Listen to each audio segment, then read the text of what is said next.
So ஆண்களுக்காக இருக்கட்டும் பெண்களுக்காக இருக்கட்டும் நிறைய பேர் இதனால் அதிகமாக பாதிக்கப்பட்டிருக்கிறோம். ஒருவேளை நீங்கள் ரொம்ப வருஷமாக சுகர் டயபெட்டிக் பேஷண்ட்டாக இருந்தீங்கனாலும் உங்களுக்கு யூரினரி ட்ராக் இன்ஃபெக்ஷன் ஏற்பட வாய்ப்புகள் இருக்குங்க. அதே மாதிரி உங்களுக்கு இந்த யூரினரி ட்ராக் இன்ஃபெக்ஷன் நமக்கு சரியாகிறதுக்கு என்னென்ன உணவு முறைகளை நம்ம ஃபாலோ பண்ணலான்றதை தெரிஞ்சுக்கலாம். ரெகுலராக நம்ம ஆண்களை கம்பேர் பண்ணும்போது பெண்களுக்கு இந்த யூரித்ரா லெவல் ரொம்ப கம்மியாக இருக்கிறதுனால ஈஸியாக பிளாடரில் இன்ஃபெக்ஷன் ஏற்பட வாய்ப்புகள் இருக்குங்க. அதனாலேயே நம்ம என்ன பண்ணணும்னா சம அளவு எடுத்து இதை நல்ல கஷாயமாக நம்ம காய்ச்சி பயன்படுத்தும் போது கொஞ்சம் கொஞ்சமாக உடலில் இருக்கக்கூடிய யூரினரி ட்ராக் இன்ஃபெக்ஷன் நமக்கு குறைய ஆரம்பிக்குது.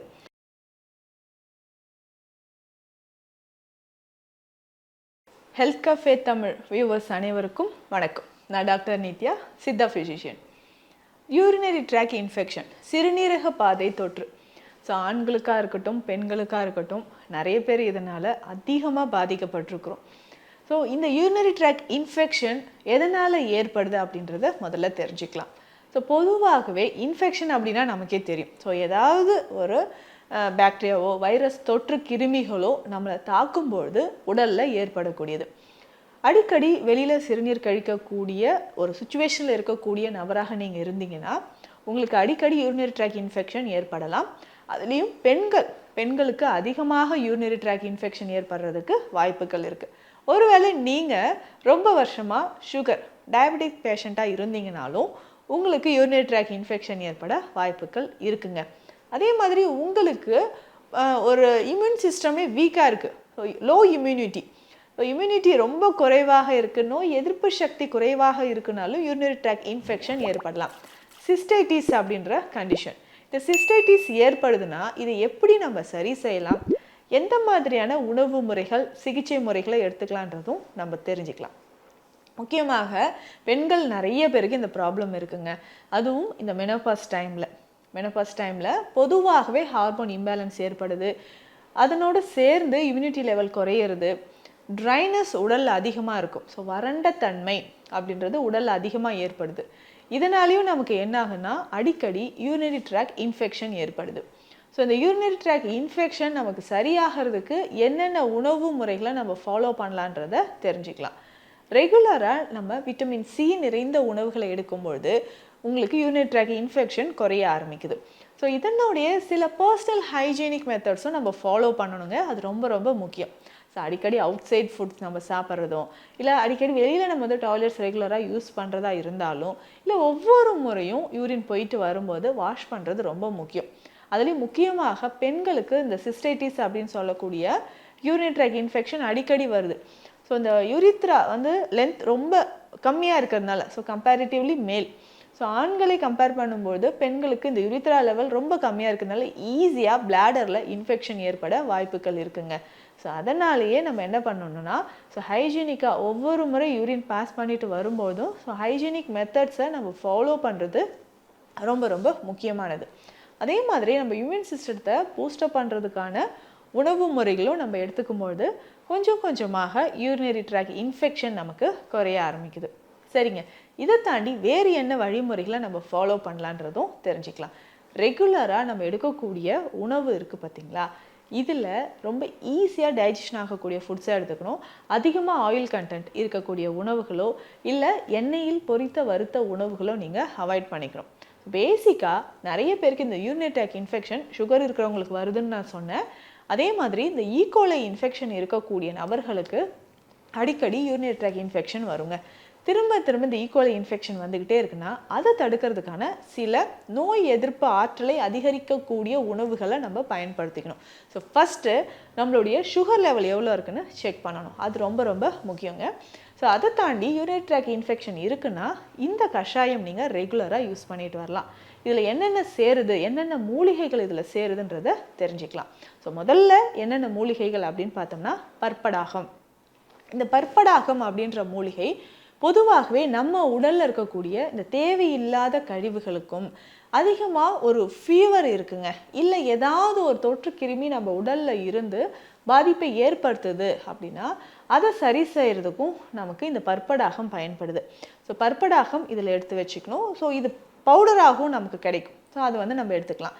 இதனோட நெருஞ்சில் நெரிஞ்சில் பொதுவாகவே எந்த வகையான யூரினரி ட்ராக் இன்ஃபெக்ஷன் இருந்தாலும் அதை சரி செய்யறதுக்கு நமக்கு நெரிஞ்சில் பயன்படுது.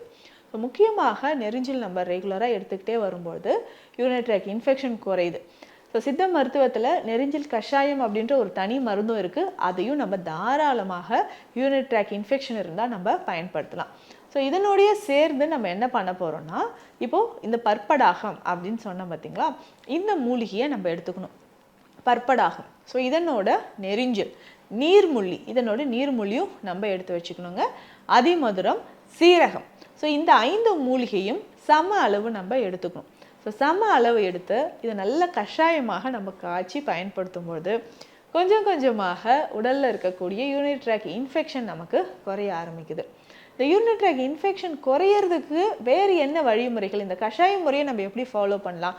எல்லா மூலிகையும் சம அளவு எடுத்து பவுடர் பண்ணிவிட்டு தண்ணீரில் போட்டு 1 ஸ்பூன் அளவுக்கு எடுத்து 3 கிளாஸ் தண்ணீரில் போட்டு வழக்கமாக நம்ம கஷாயம் செய்கிற மாதிரியே செஞ்சுட்டு தொடர்ந்து ஒரு வாரம் 7 நாட்கள் நம்ம பயன்படுத்தும் போதே நம்ம உடலில் இருக்கக்கூடிய இந்த இன்ஃபெக்ஷன் நமக்கு குறைய ஆரம்பிக்கும். ஸோ நிறைய பேருக்கு யூரினரி ட்ராக் இன்ஃபெக்ஷன் வர்றதுக்கு காரணம் உடலில் போதுமான அளவுக்கு நீர்ச்சத்து இல்லாதது.